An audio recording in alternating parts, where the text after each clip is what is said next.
Hello दोस्तों, मैं हूं लोकेंद्र। आपका स्वागत है आपके अपने यूट्यूब चैनल मैथ पर।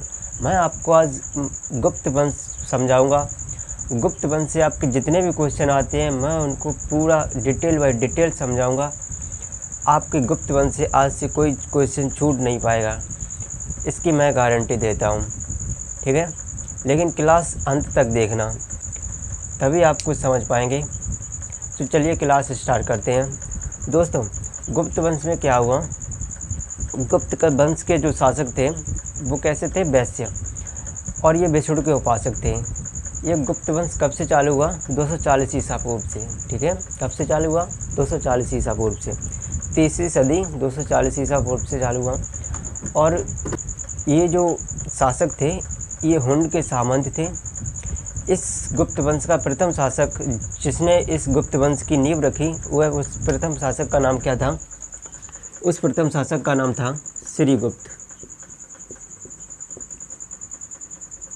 श्रीगुप्त, ठीक है, प्रथम शासक कौन हुआ दोस्तों, श्रीगुप्त। इसके बाद कौन हुआ, घटोत्कच।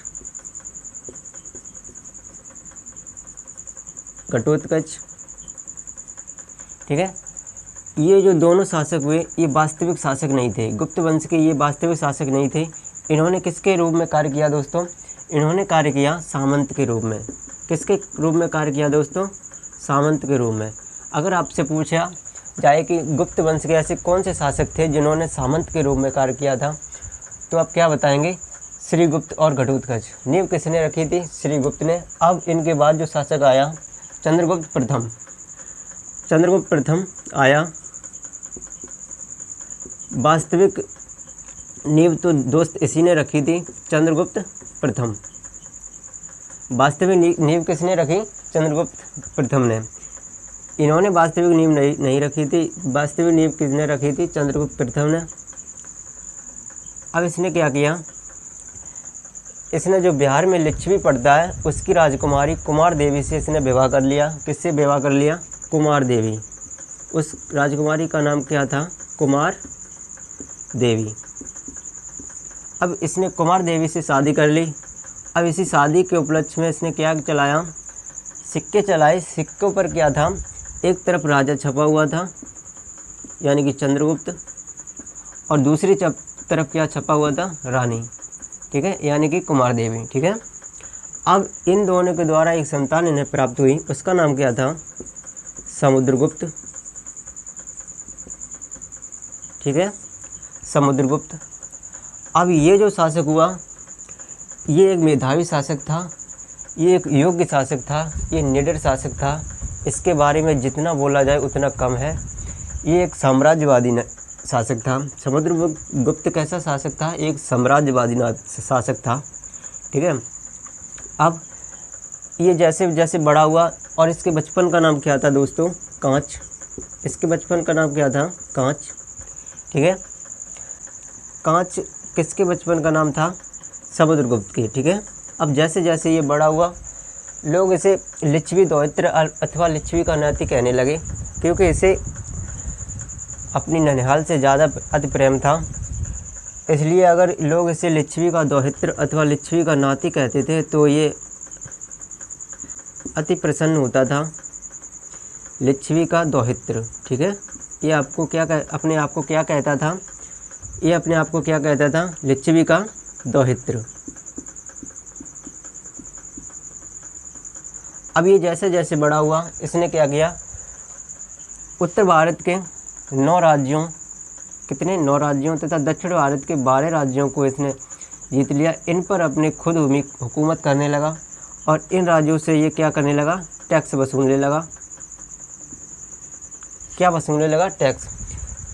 अगर आपसे पूछा जाए कि समुद्रगुप्त ने कितने राज्यों से टैक्स वसूला, 12 राज्यों से, और वो किस साइड के थे, दक्षिण भारत के। ठीक है, अब इसी विजय अभियान के कारण इतिहासकार ने इसकी तुलना किससे की, नेपोलियन से। किससे की, नेपोलियन से। इतिहासकार जो हुए उन्होंने इसकी तुलना किससे की, नेपोलियन से। ठीक है, नेपोलियन से तुलना किस शासक की गई, समुद्रगुप्त की। और पुराणों में ये कहा जाता है कि इसके घोड़ा जो था वो 3 समुद्रों का पानी पीता था। कितने समुद्रों का? 3 समुद्र का पानी पीता था। समुद्र का पानी पीता था। इसका घोड़ा कितने समुद्र का पानी पीता था? 3 समुद्रों का पानी पीता था। ठीक है। अब इसकी जो विजय अभियान की गाथा है वो किस अभिलेख में मिलती है? जो इसके दरबारी कवि थे उनका नाम क्या था? हरिसेन। और हरिसेन को क्या कहा जाता था? महासंघ या परिग्राहक। महासंघ और परिग्राहक का मतलब क्या होता है? जो इसके दरबारी कवि थे उनका नाम क्या था? हरिसेन। हरिसेन की एक उपाधि क्या थी? महासंघ अथवा महासंघ परिग्राहक। ठीक है। महासंघ परिग्राहक का मतलब क्या होता है? जो 2 पार्टियों में मतभेद हो उनको आपस में मिलाते थे, संधि कराते थे, उनमें आपस में मिलाने का काम करते थे। ठीक है। इसीलिए इसे क्या कहा जाता था? महासंघ परिग्राहक। ठीक है। अब जो हरिसेन थे इन्होंने इस समुद्रगुप्त की विजय गाथा किसमें लिखी? प्रयाग प्रशस्ति में। ये किसमें मिलती है? प्रयाग प्रशस्ति में।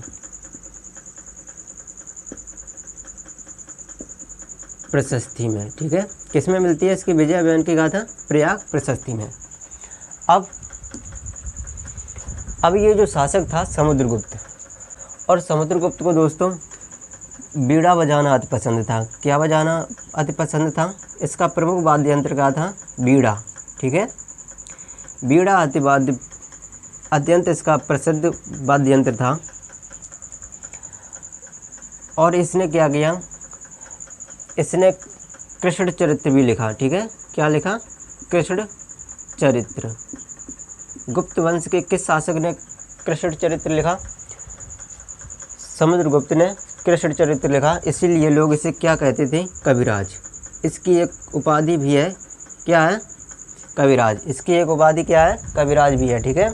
इसकी एक उपाधि क्या है? और कविराज। लोग इसे कविराज भी कहते थे। और जो इसने सिक्के चलाए थे उस पर जो ये बीड़ा बजाता था, किसी पर बीड़ा बजाते हुए छपा हुआ था, इसकी स्मृति छपी हुई थी। और कुछ सिक्कों पर इसकी मूर्ति किस टाइप में छपी हुई थी? ये सैनिक तो था ही, तो सैनिक वेशभूषा में। ठीक है। एक हाथ में तलवार और एक हाथ में ढाल, इस वेशभूषा में इसकी स्मृति छपी हुई थी। अब जो इसके शासनकाल में ज़्यादा प्रचलित सिक्के थे वो कैसे थे? मयूर शैली के। मयूर शैली के सिक्के जो थे वो इसके शासनकाल में ज़्यादा प्रचलित थे। ठीक है। मयूर शैली के सिक्के जो थे वो इसके शासन में ज़्यादा प्रचलित थे। ज़्यादातर यही चलते थे। ठीक है। अब चलिए बताइए, समुद्रगुप्त का घोड़ा कितने समुद्रों का पानी पीता था? 3। कितने का? 3 का। अब इसने उत्तर भारत के कितने राज्यों पर विजय प्राप्त की थी? 9। दक्षिण भारत के 12। और इतिहासकार ने इसकी तुलना किससे की? नेपोलियन से। और इसके दरबारी कवि का नाम क्या था? हरिसेन। ठीक है। और इन्हें क्या कहा जाता था? महासंघ अभिग्राहक। क्या कहा जाता था? महासंघ अभिग्राहक। महासंघ अभिग्राहक का मतलब क्या था? 2 पार्टियों में मतभेद हो उनकी संधि कराना और उन्हें मिलाना। ठीक है। महासंघ अभिग्राहक का मतलब था 2 पार्टियों में आपस में मिलाना। ठीक है। और दोस्तों समुद्रगुप्त की ननिहाल कहाँ थी? लिच्छवी में। इनकी माता का नाम क्या था? कुमार देवी। इनके पिता का नाम क्या था? चंद्रगुप्त। ठीक है। अब चलते हैं अगले शासक की तरफ। अगला शासक, उसका नाम क्या था? रामगुप्त। समुद्रगुप्त के बाद अगला शासक कौन हुआ? रामगुप्त। रामगुप्त दोस्तों ये एक अयोग्य शासक था। रामगुप्त ये एक अयोग्य शासक था। इसकी शादी किसके साथ हुई? इसकी शादी देवी नामक राजकुमारी से हुई।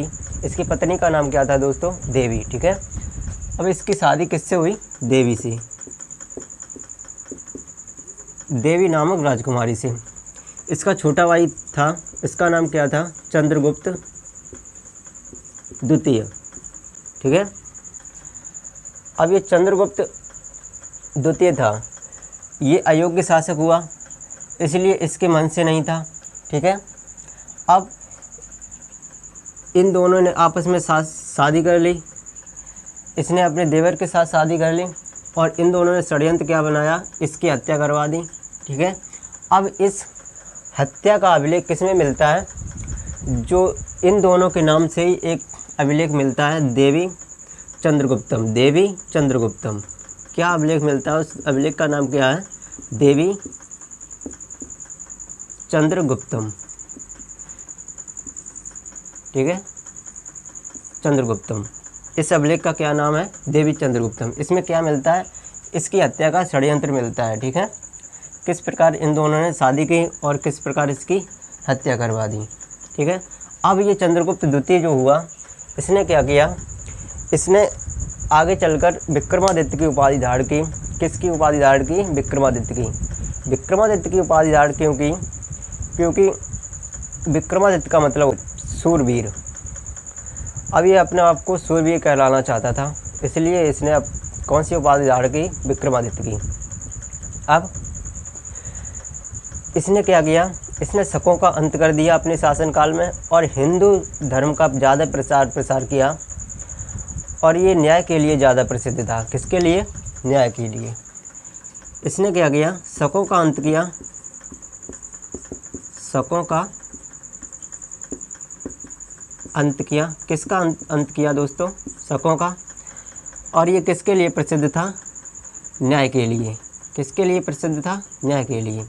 और जो ये न्याय करता था वो किस पर बैठ के करता था, अपनी गद्दी पर, जो राजाओं की गद्दी होती थी उस पर बैठ के नहीं करता था। ये किस पर बैठ के करता था, जो पत्थर की एक शिला थी। किसकी शिला थी, पत्थर की, पत्थर की शिला, पत्थर की शिला थी, इस पर बैठकर ये न्याय करता था। ठीक है, किस पर बैठ के न्याय करता था, पत्थर की शिला पर। अब इस शासक ने क्या किया, अपने शासनकाल में चांदी के सिक्के चलाए। किसके सिक्के चलाए, चांदी के सिक्के चलाए।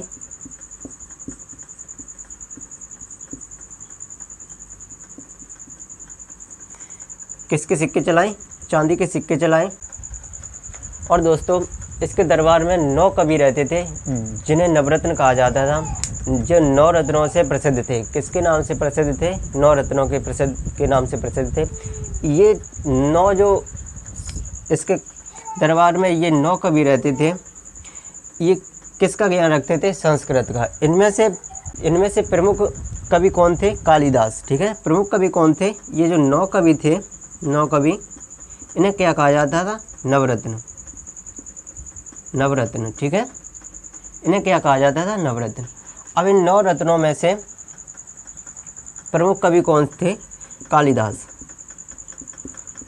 कालिदास। एक और कवि का नाम सामने आता है जो कि प्रमुख थे, धन्वंतरी। कौन थे, धन्वंतरी। धन्वंतरी थे। और ये क्या थे, वैद्य थे। ये क्या थे, वैद्य, वैद्य थे। ठीक है। और दोस्तों इसके शासनकाल में एक चीनी यात्री इसके शासनकाल में आया, उसका नाम क्या था, फाहियान। फाहियान एक प्रथम यात्री था जो कि भारत की यात्रा पर आया, जिसका नाम क्या था, फाहियान। फाहियान के आगमन की चर्चा किस अभिलेख में मिलती है, ये पुस्तक है, आपको याद कराऊँ मैं। ये पुस्तक क्या है, फू क्यू की। फाहियान मतलब फू क्यू की। ठीक है, फू क्यू की किस अभिलेख में मिलता है, फू क्यू की अभिलेख में मिलता है। अब दोस्तों इसके बाद अगला शासक कौन आया, कुमारगुप्त। इसके बाद अगला शासक कौन आया, कुमारगुप्त।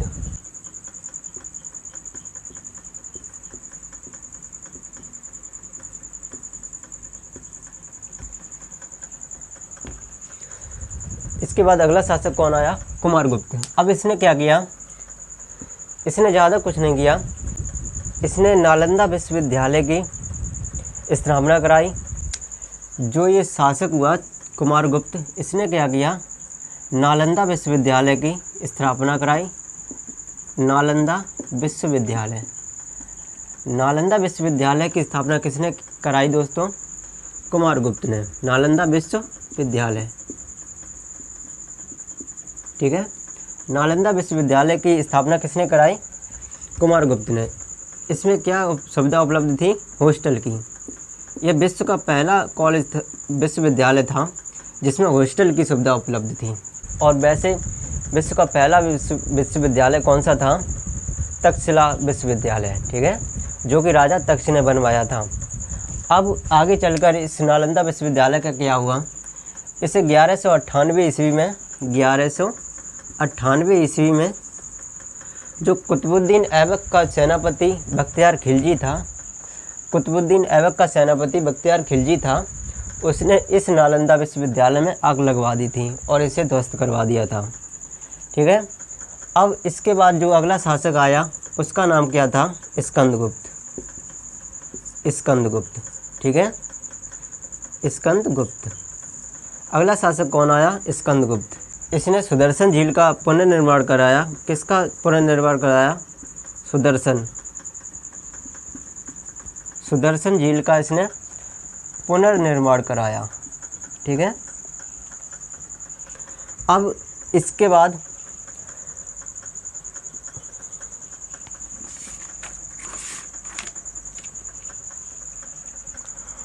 और एक दोस्तों एक बात बताऊं, इसमें एक अभिलेख मिलता है, जूनागढ़ अभिलेख। जूनागढ़ अभिलेख में ये बताया गया है कि जो हमारा मेधावी शासक हुआ, कौन हुआ? समुद्रगुप्त। इन सभी शासकों में से मेधावी शासक कौन था?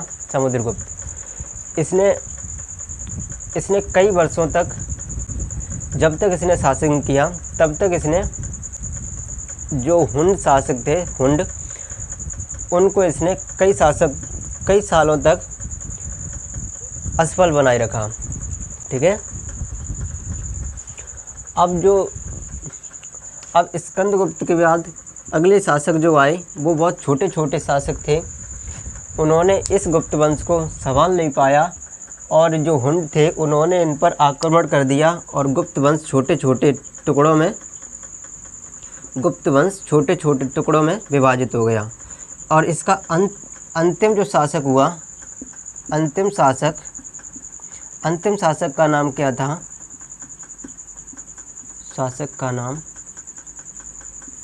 अंतिम शासक जो हुआ उसका नाम क्या था? विष्णुगुप्त। क्या था? विष्णुगुप्त, ठीक है। अंतिम शासक कौन हुआ? विष्णुगुप्त।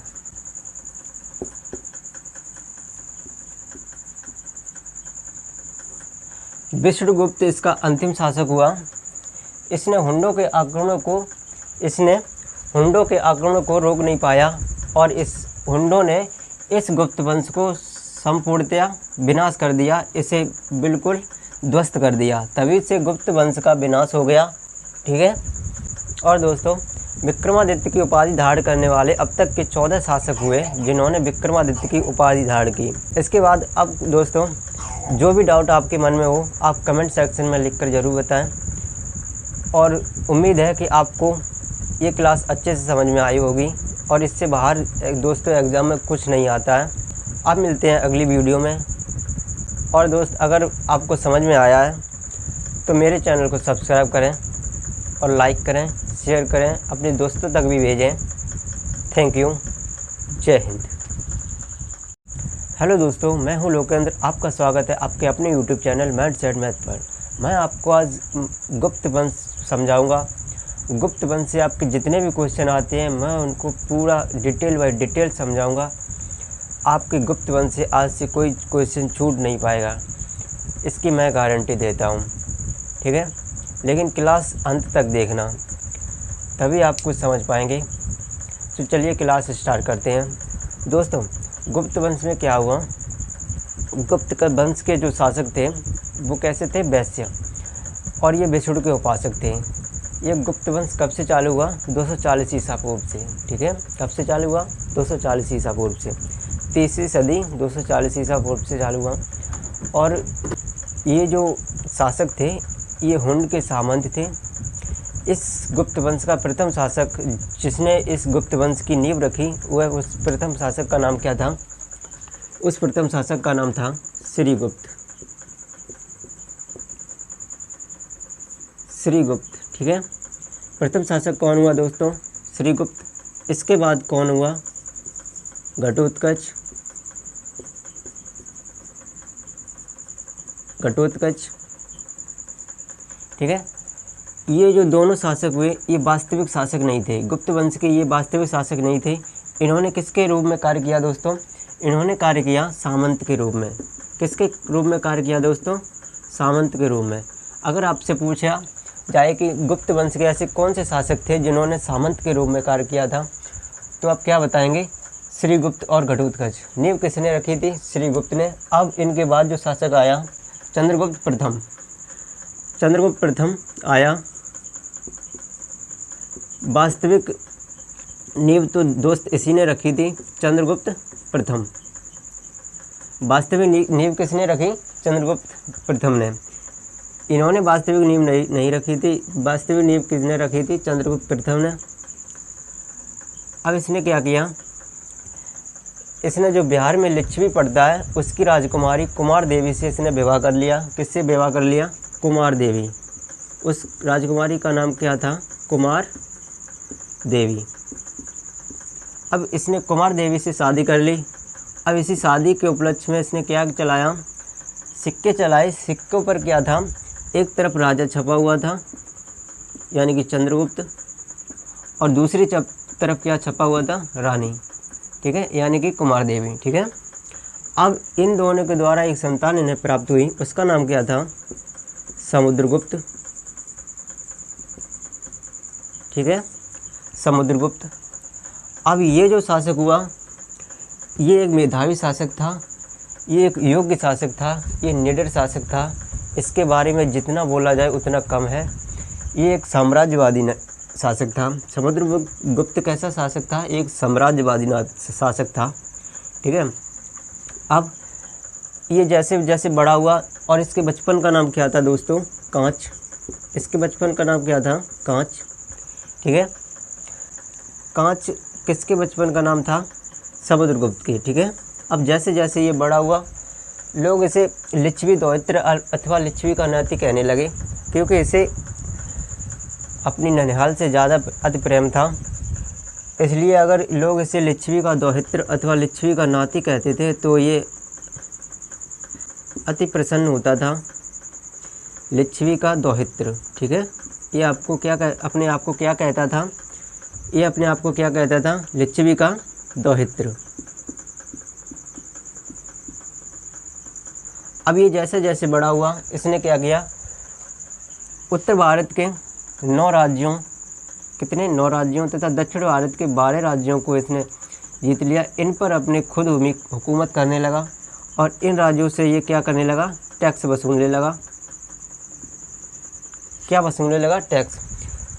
अगर आपसे पूछा जाए कि समुद्रगुप्त ने कितने राज्यों से टैक्स वसूला? 12 राज्यों से, और वो किस साइड के थे? दक्षिण भारत के। ठीक है, अब इसी विजय अभियान के कारण इतिहासकार ने इसकी तुलना किससे की? नेपोलियन से। किससे की? नेपोलियन से।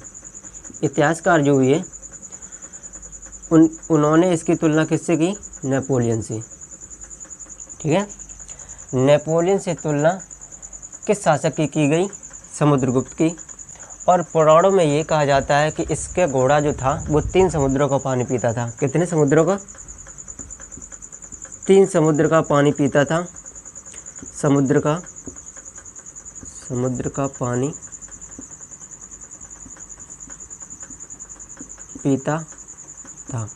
इसका घोड़ा कितने समुद्र का पानी पीता था? 3 समुद्रों का पानी पीता था। ठीक है, अब इसकी जो विजय अभियान की गाथा है वो किस अभिलेख में मिलती है? जो इसके दरबारी कवि थे उनका नाम क्या था? हरिसेन। और हरिसेन को क्या कहा जाता था? महासंघ या परिग्राहक। महासंघ और परिग्राहक का मतलब क्या होता है? जो इसके दरबारी कवि थे उनका नाम क्या था? हरिसेन। हरिसेन की एक उपाधि क्या थी? महासंघ अथवा महासंघ परिग्राहक। ठीक है, महासंघ परिग्राहक का मतलब क्या होता है?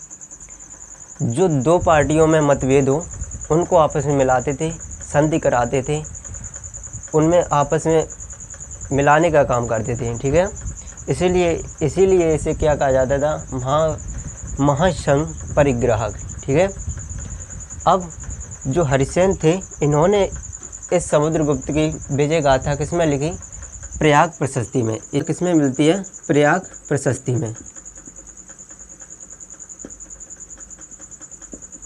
प्रशस्ति में। ठीक है। किसमें मिलती है इसकी विजय अभियान की गाथा? प्रयाग प्रशस्ति में। अब ये जो शासक था समुद्रगुप्त, और समुद्रगुप्त को दोस्तों बीड़ा बजाना अति पसंद था। क्या बजाना अति पसंद था? इसका प्रमुख वाद्य यंत्र क्या था? बीड़ा। ठीक है। बीड़ा अत्यंत इसका प्रसिद्ध वाद्य यंत्र था। और इसने क्या किया? इसने कृष्ण चरित्र भी लिखा। ठीक है। क्या लिखा? कृष्ण चरित्र। गुप्त वंश के किस शासक ने कृष्ण चरित्र लिखा? समुद्रगुप्त ने कृष्ण चरित्र लिखा। इसीलिए लोग इसे क्या कहते थे? कविराज। इसकी एक उपाधि भी है। क्या है? कविराज। इसकी एक उपाधि क्या है? कविराज भी है। ठीक है। इसकी एक उपाधि क्या है? और कविराज। लोग इसे कविराज भी कहते थे। और जो इसने सिक्के चलाए थे, उस पर जो ये बीड़ा बजाता था, किसी पर बीड़ा बजाते हुए छपा हुआ था, इसकी स्मृति छपी हुई थी। और कुछ सिक्कों पर इसकी मूर्ति किस टाइप में छपी हुई थी?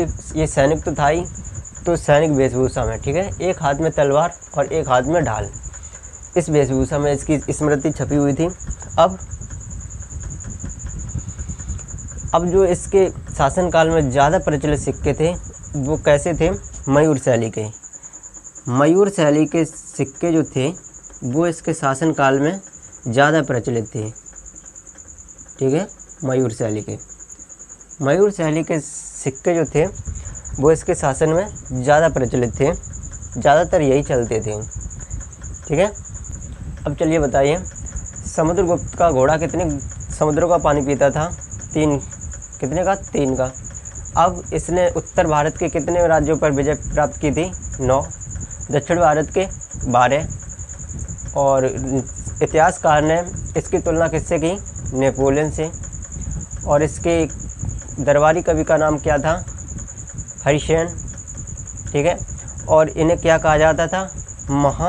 महासंघ अभिग्राहक। क्या कहा जाता था? महासंघ अभिग्राहक। महासंघ अभिग्राहक का मतलब क्या था? 2 पार्टियों में मतभेद हो, उनकी संधि कराना और उन्हें मिलाना। ठीक है। महासंघ अभिग्राहक का मतलब था 2 पार्टियों में आपस में मिलाना। ठीक है।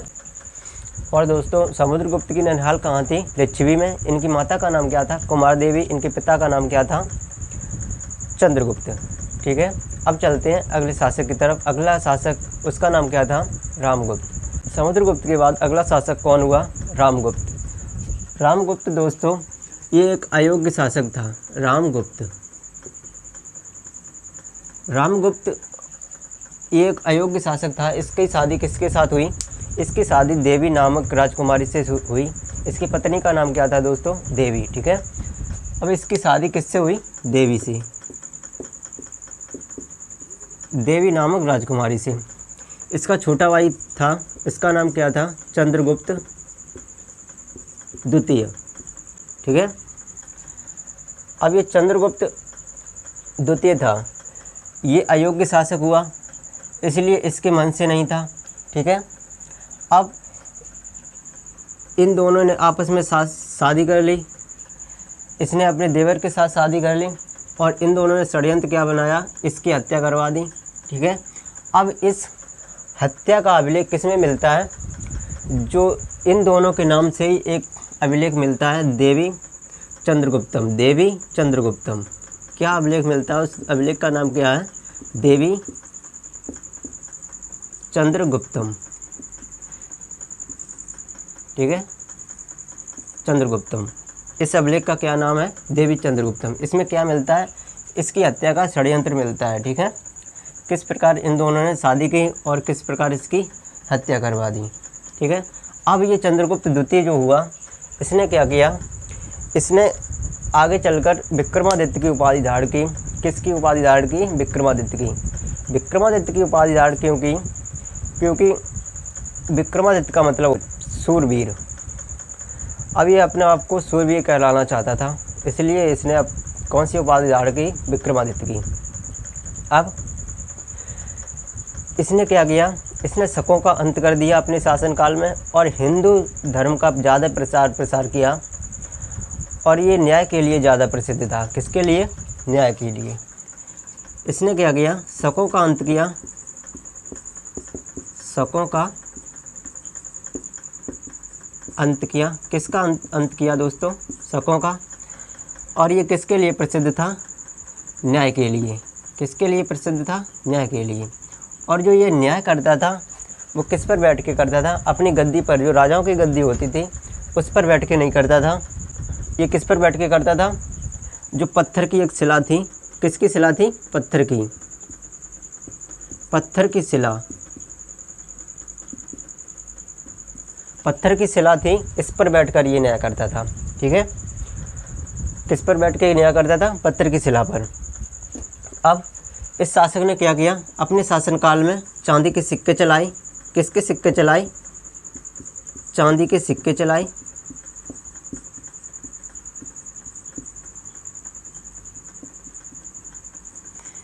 किसके सिक्के चलाए? चांदी के सिक्के चलाए। और दोस्तों इसके दरबार में 9 कवि रहते थे जिन्हें नवरत्न कहा जाता था, जो 9 रत्नों से प्रसिद्ध थे। किसके नाम से प्रसिद्ध थे? 9 रत्नों के नाम से प्रसिद्ध थे। ये 9 जो इसके दरबार में ये 9 कवि रहते थे, ये किसका ज्ञान रखते थे? संस्कृत का। इनमें से प्रमुख कवि कौन थे? कालिदास। ठीक है, प्रमुख कवि कौन थे? ये जो 9 कवि थे, 9 कवि, इन्हें क्या कहा जाता था? नवरत्न। नवरत्न। ठीक है, इन्हें क्या कहा जाता था? नवरत्न। अब इन 9 रत्नों में से प्रमुख कवि कौन थे? कालिदास। कालिदास। एक और कवि का नाम सामने आता है जो कि प्रमुख थे, धन्वंतरी। कौन थे? धन्वंतरी। धन्वंतरी थे। और ये क्या थे? वैद्य थे। ये क्या थे? वैद्य। वैद्य थे। ठीक है। और दोस्तों इसके शासनकाल में एक चीनी यात्री इसके शासनकाल में आया, उसका नाम क्या था? फाहियान। फाहियान एक प्रथम यात्री था जो कि भारत की यात्रा पर आया, जिसका नाम क्या था? फाहियान। फाहियान के आगमन की चर्चा किस अभिलेख में मिलती है? ये पुस्तक है, आपको याद कराऊं मैं। ये पुस्तक क्या है? फू क्यू की। फाहियान मतलब फो क्यू की। ठीक है, फो क्यू की किस अभिलेख में मिलता है? फो क्यू की अभिलेख में मिलता है। अब दोस्तों इसके बाद अगला शासक कौन आया? कुमारगुप्त। इसके बाद अगला शासक कौन आया? कुमारगुप्त।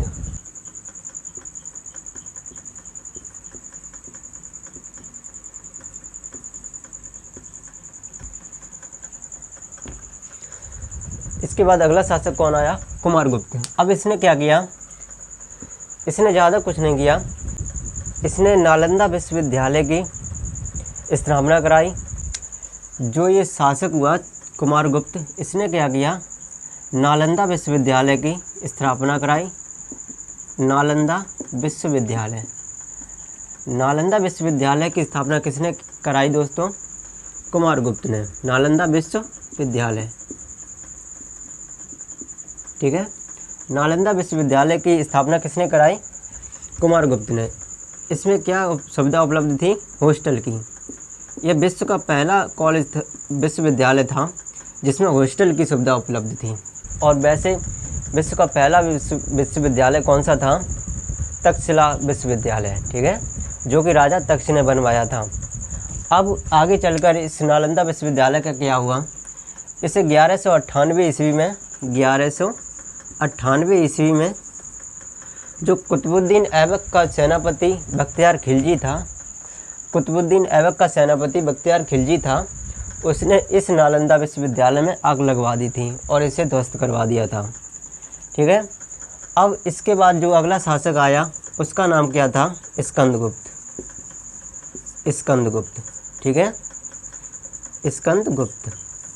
अगला शासक कौन आया? स्कंदगुप्त। इसने सुदर्शन झील का पुनर्निर्माण कराया। किसका पुनर्निर्माण कराया? सुदर्शन झील का इसने पुनर्निर्माण कराया। ठीक है। अब इसके बाद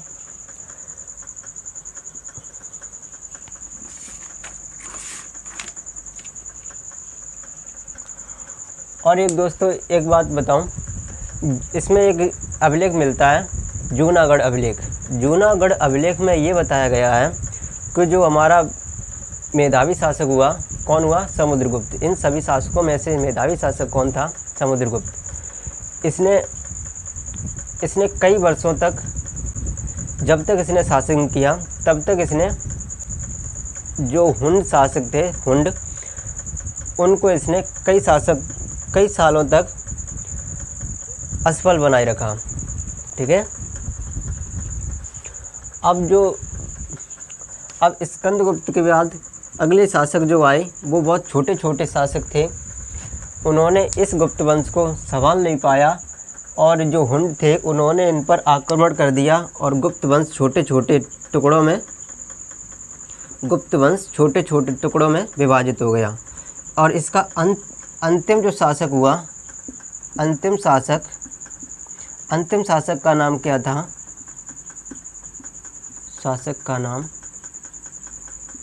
अंतिम शासक जो हुआ उसका नाम क्या था? विष्णुगुप्त। क्या था? विष्णुगुप्त। ठीक है। अंतिम शासक कौन हुआ? विष्णुगुप्त।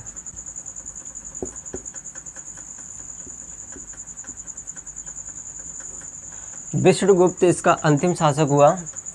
इसने हुंडों के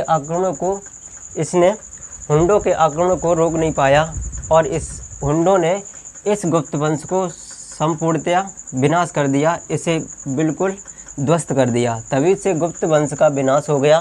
ठीक है। और दोस्तों विक्रमादित्य की उपाधि धारण करने वाले अब तक के 14 शासक हुए जिन्होंने विक्रमादित्य की उपाधि धारण की। इसके बाद अब दोस्तों जो भी डाउट आपके मन में हो आप कमेंट सेक्शन में लिखकर ज़रूर बताएं और उम्मीद है कि आपको ये क्लास अच्छे से समझ में आई होगी और इससे बाहर दोस्तों एग्ज़ाम में कुछ नहीं आता है। आप मिलते हैं अगली वीडियो में। और दोस्त अगर आपको समझ में आया है तो मेरे चैनल को सब्सक्राइब करें और लाइक करें, शेयर करें, अपने दोस्तों तक भी भेजें। Thank you. जय हिंद।